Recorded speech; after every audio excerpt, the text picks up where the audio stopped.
Bonjour, mon nom est Martin, bienvenue à l'atelier du Meeple. Cette semaine, on regarde comment organiser le jeu Suburbia. Suburbia est un jeu que j'aime bien, j'adore les jeux de tuiles. C'est un jeu auquel je joue pas assez souvent et la raison est simple, c'est que c'est plein de sacs.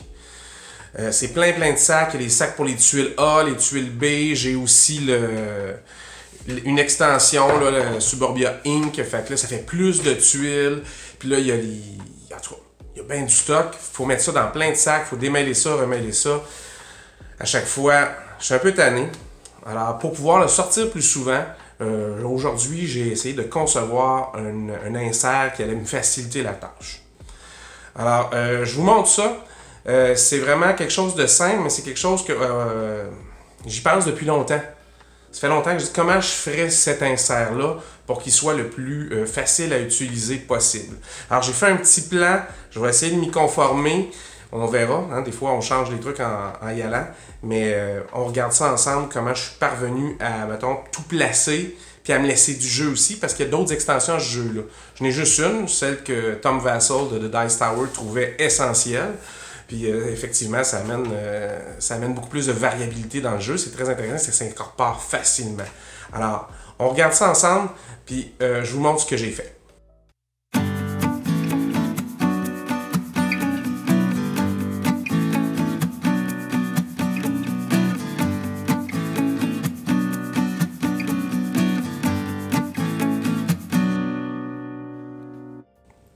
Bon, ben voici le plan de base. J'ai pris le fond de la boîte, là, tout simplement, les mesures. Les mesures me donnaient à peu près 28.3.4. Alors j'ai fait un carré de 28.2 pour que je sois capable de l'insérer facilement et de le sortir au besoin. Alors ce que j'ai fait, c'est qu'il y a beaucoup de tuiles comme ça. Et les tuiles sont séparées par des lettres A, B et C, entre autres. Alors j'ai fait une section, j'ai pris la hauteur de ma pile, disons que c'est la pile C. J'ai pris la hauteur, je me suis arrangé, puis ça rentre dedans. Tout simplement, avec un peu de jeu. J'ai prévu pour le moment un séparateur là et un séparateur là. Mais dans ma tête, là, présentement, ce séparateur-ci et ce séparateur-là n'est pas fixe. Alors, ça va permettre d'aller comme ça, comme dans un cardex pour les tuiles. Alors, probablement que ce sera juste un bout de papier plume ou de carton mousse qui sera libre pour bouger. Alors, ça permettra de sortir plus facilement les tuiles dont on a besoin parce qu'on n'utilise pas les tuiles à chaque fois. Il y a aussi les fameuses tuiles de base dans les trois couleurs, grise, verte et jaune, que je vais mettre ici, en bas. Alors, j'ai pris une petite section. Les challenges et les bonus. Les challenges et les bonus viennent avec l'extension. Et ce sont aussi des tuiles comme ça qui se rajoutent. Alors, il y a des challenges à accomplir, puis des bonus si on arrive à certaines actions. Alors, c'est en lien avec les nouvelles tuiles qui viennent dans le jeu. Les goals, c'est les petites tuiles rondes qui permettent beaucoup de rejouabilité, c'est-à-dire que il y aura des buts comme ça qui sont personnels et il y en a qui sont publics. Et une seule personne pourra bénéficier de l'atteinte de cet objectif-là. Et si jamais il y avait égalité, personne ne le score. Alors, c'est quand même intéressant là, comme principe. Ça donne un peu de torque à la game. Fait que je les mets ici. Les challenges, les bonus, les goals, les coins. Dans ce jeu-là, l'argent a l'air de sous. Mais en fait, c'est des millions. Ceci représente 1 million, qui l'eût cru, 5 millions et 10 millions. En fait, c'est des unités, hein, c'est 1, 5, 10. L'économie est assez serrée dans ce jeu-là parce que, bon, il y a une espèce de mécanisme de rattrapage qui fait que si vous progressez très vite, ben, le jeu vous ralentit un petit peu. Alors ça va être ici. Les pions, c'est pas grand-chose. Les pions vont sur sur votre quartier. On appelle ça le borough. Borough qui va aller ici. Alors, il y a une section pour les boroughs juste ici, à droite. Il y en a 4, il n'y en a pas beaucoup. Et, alors, vous avez un petit rond et un petit carré. Puis le petit rond va ici, puis le petit carré va ici. Puis ça permet d'augmenter votre population et votre revenu. Votre revenu, c'est le rond, et la réputation permet d'augmenter la population. Ça attire les gens, votre bonne réputation. Alors, c'est un petit carré. C'est pas grand-chose, fait que j'ai laissé juste un petit coin là. Puis le petit coin là vient du fait que je place les borders. Alors, c'est les bordures de la ville que vous aurez qui vont en rentrer ici. C'est à peu près tout. Dans le jeu, il n'y a pas grand-chose d'autre. Il y a des tuiles triangulaires pour placer l'argent et les tuiles, les paquets de tuiles. Il y en a un, évidemment, il y en a deux, là, parce qu'il y en a un pour l'extension ici, puis il y en a un régulier si vous ne jouez pas l'extension. Vous avez votre plateau central qui permet de mettre les tuiles communes à tout le monde, les objectifs selon le nombre de joueurs, et le marché des tuiles qui est juste en dessous ici, que vous mettez là. Vous avez des petites tuiles aide de jeu pour chacun des joueurs, et vous avez le plateau qui permet de suivre la progression. Alors le plateau... faut faire attention, là, il serpente comme ça. Moi, j'aime pas bien ça dans les jeux. J'aime mieux quand c'est linéaire, mais bon, ils ont choisi ça. Et le mécanisme qui vous ralentit, que je vous parlais, à chaque fois que vous dépassez une ligne rouge dans votre croissance, vous devez reculer vos pions de 1 sur les tracks ici. Alors, ça vous ralentit, ça met une espèce de mécanisme de contrôle. Alors, ces triangles-là, les aides de jeu comme ça... Puis la piste des points vont aller par-dessus. Je vais avoir 2 cm à peu près, presque 2 cm de lousse au-dessus de ça. La boîte a à peu près presque 7 cm de haut. C'est-à-dire que j'ai délimité, moi j'ai calculé 6.3 de façon très précise.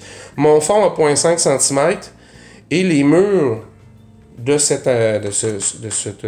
rangement-là auront 4,5 cm, parce que la tuile a exactement 4,5 cm.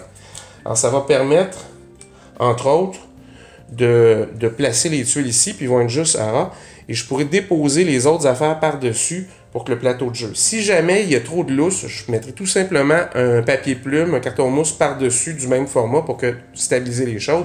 C'est un carton qu'on met par-dessus, c'est facile à enlever puis à mettre. Ou on souffle le fond. C'est une autre option. Vous pouvez toujours souffler le fond. Je me laisse du jeu. Quant à ça, je n'ai pas pris une décision bien précise, mais c'est un insert qui n'est pas si compliqué que ça, mais auquel j'ai pensé longtemps pour arriver à choisir, mettons, ce que je crois être la meilleure option. Ici, vous voyez que ça rentre un peu serré. Il n'y a pas beaucoup de jeu, mais comme il y a des coches pour glisser vos doigts, ça va être facile d'aller chercher les tuiles comme ça. Même chose pour les tuiles de bordure comme ça, elles sont comme ça. Bien, elles sont faciles à aller chercher parce que vous prenez par le trou qu'il y a ici. Probablement que les pions et les coins qui seront ici seront peut-être pas lousses. Ils seront peut-être dans un petit sac. Je n'ai pas décidé encore que le sac soit transparent ou pas. Alors, ça ressemble à ça. Je vais découper tout ça. Je vais me faire un fond. Comme d'habitude, vous allez voir, comme d'habitude, je ne vais pas tout vous montrer. Il faut aller voir les premières vidéos pour la méthode complète de travail. Alors, ce mur-ci sera fait en un morceau, avec un coin en V plié ici, un autre ici. Ça permet d'avoir une structure plus solide. Je commencer par mettre des divisions comme ça ici, pour renforcer le tout. Puis, ceux-là ici, devront être solides, au moins celle-là. Pourquoi celle-là? Parce que celle-là, au bas, il y aura les coins, fait que ici, ça pourrait être lousse comme ici, ça ne dérangerait pas. Ça permet de tasser et d'aller chercher plus facilement. Ici, la division sera effectivement solide, et le pion premier joueur, là, qui est l'espèce de building bleu ici qu'il y a dans le sac, ben, il va rentrer là. Sinon, il va rester de la place sur le dessus pour glisser les choses, là. Parce qu'il faut que je remette, évidemment, tous les plateaux de jeu qui ont... ça prend de la place sur le dessus, ainsi que les manuels d'instruction. Fait que je découpe tout ça, puis je vous montre ce que ça donne. OK. Je vous montre ce que j'ai fait. Alors d'abord, dans le coin supérieur gauche de ma grande feuille de papier plume ou carton mousse ou foam core, appelez-le comme vous voulez, j'ai mon fond de 28,2 cm par 28,2 cm. Dans le bas ici, complètement, je me suis fait 2 très grandes lignes qui partent d'un bout à l'autre, comme ça. Alors, de 28 cm, il y aura un pli ici, un autre 28 cm, Puis ici, je couperai. Puis ce qui reste ici servira à faire les petits diviseurs. Quand je reviens comme ça, j'aurai 3 morceaux qui ont à peu près 27 cm. Je vais me laisser du jeu parce que des fois, ça distorsionne un peu puis on ne veut pas de lousse entre les choses. Alors, les 2 grandes bandes du bas vont servir à faire les côtés debout. Le 28 par 28 le fond, 28.2 par 28.2 le fond. Et ce que je prépare à 27 cm, alors vous savez, comme je le dis dans toutes les vidéos, le fond de corps qu'on achète a à peu près 0.5 cm. Des fois, c'est un peu plus mince, des fois, c'est un peu plus épais. Celui-là est une petite affaire plus mince, un Yota. Il doit y avoir une zone de tolérance dans la fabrication de ces choses-là aussi. Alors, j'ai prévu les 3 grands séparateurs comme ça tout de suite. Je les ai prévus ici. 1, 2, 3. Ça faisait exactement la bonne largeur. Ce qui fait que j'ai un très grand carré ici qui reste pour d'autres projets. Alors, je minimise les pertes ainsi. Alors, je vais découper ça. Je vous montrerai comment je refais le pli. Puis après ça, je vais monter tout ça pour vous revenir avec, si vous voulez, le remballage de toutes ces choses-là. Je vous refais donc une démonstration, encore une fois, parce que c'est quand même l'aspect le plus important. Puis c'est mon... Je n'ai sûrement pas inventé ça, là, mais moi, cette façon de faire là, c'est comme un trademark dans mes affaires. Je le fais tout le temps. Alors, je vais faire une incision qui ne traverse pas. Je vais surtout m'attarder à couper la portion carton du dessus et à ne pas me rendre jusqu'à la portion carton du dessous de ma pièce, de mon pli central. Je vais me mettre l'équivalent de 0.5 cm comme ça et je vais mettre, encore une fois, ma lame comme ça sans traverser sur le carton de l'autre côté. Je tourne ça, je fais la même chose, 0.5 cm à peu près. À l'œil, ça doit être plus 0.3, 0.4 ce que je fais là, mais c'est pas grave. L'important, c'est de ne pas se rendre de l'autre côté. Et je vais faire la même chose ici. Me faire un angle. Et cette fois-ci, il n'est pas obligé d'être à 45 degrés parfaitement, mais il va falloir couper jusqu'au bout. Alors, même si, voyez-vous, il y a un petit bout de carton. Je vais le mettre dans l'angle de la caméra. De même. Voyez-vous qu'il y a un petit bout de carton qui dépasse. C'est pas grave. Je fais la même chose de l'autre côté.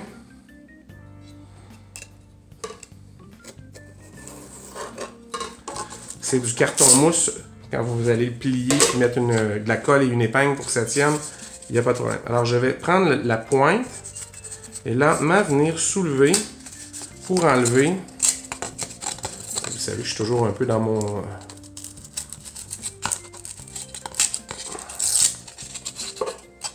Et enlever le carton mousse comme ça.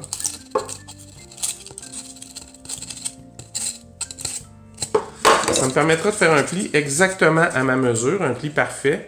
Et il n'y aura pas de collage dans ce coin-là. En fait, on peut mettre une goutte de colle, ça va renforcer le tout, mais ça va permettre à l'autre. Vous avez un coin ici. Et à l'autre bout, quand vous allez coller celui-là sur l'autre, il y aura déjà l'angle de fait. Mettez un peu de colle, quelques épingles et ça tient. Alors ça, c'est un peu le secret. Et ça va venir comme ça. Sur le coin ici, par-dessus. Alors, je mettrai un peu de colle en dessous ici et pousser quelques épingles dans l'autre sens, comme ça, pour que ça tienne ensemble. Alors, c'était l'essentiel du truc. Hein? Je ne vous montrerai pas comment recoller tout ça à chaque fois. Fait que je vous reviens une fois le tout terminé. Bon, ben, on s'essaie. Alors, voici l'objet terminé, conformément au plan ici. Alors, j'ai pas mis, comme je vous disais, les séparateurs ici et là, en me disant que je les mettrais pour qu'ils soient plus amovibles. Alors, le tout rentre dans la boîte assez facilement. Alors, on va y aller à l'envers. La tuile de fin de ronde qui va dans le paquet C. Le paquet de tuiles C. Et là, je vais les mettre pour qu'on voit les lettres comme ça. Mettre un premier séparateur. Après ça, les tuiles B. Un deuxième séparateur. Et après ça, les fameuses tuiles A. tuile 1. Je l'ai fait en 2 temps.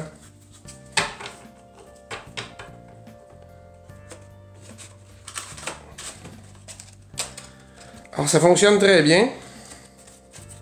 Je pense que ça va rester libre comme ça.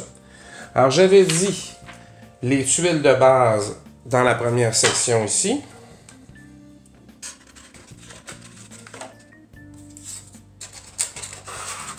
Là, je ne sais pas si je vais les mettre de façon plus permanente ou pas. Les tuiles bonus et les tuiles challenge ici.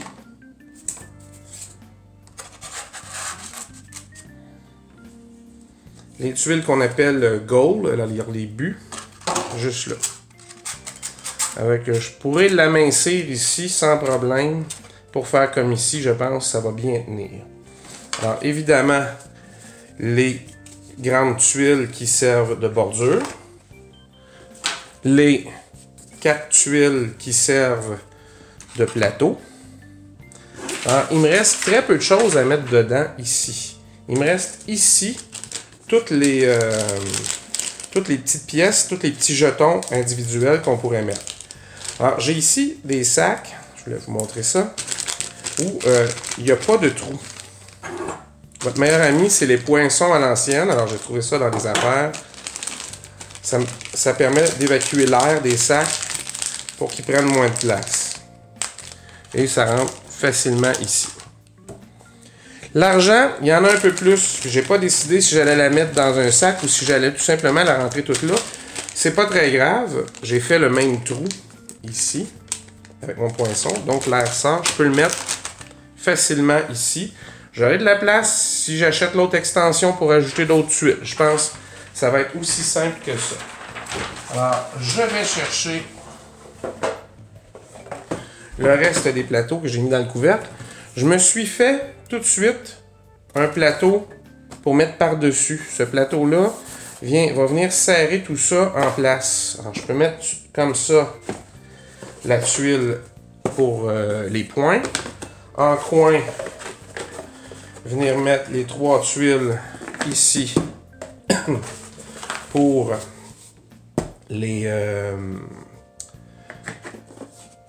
mettre les tuiles et les pièces de monnaie. Les aides de jeu peuvent entrer ici.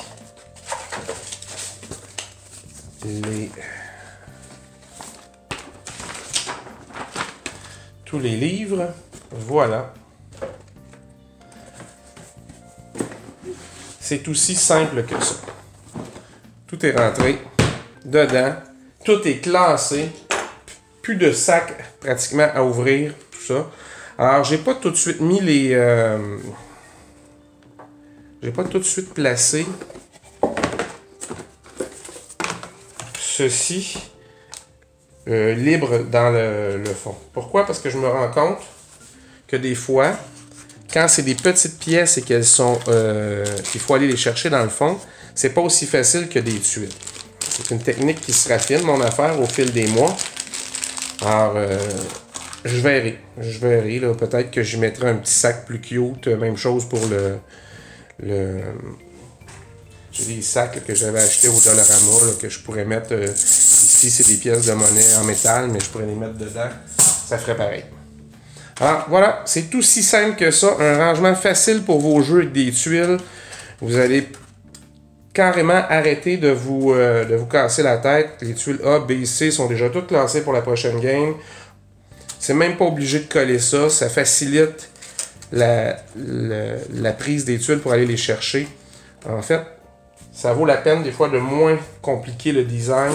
Plus c'est simple, plus c'est efficace. Voilà! Alors voilà, c'est la fin.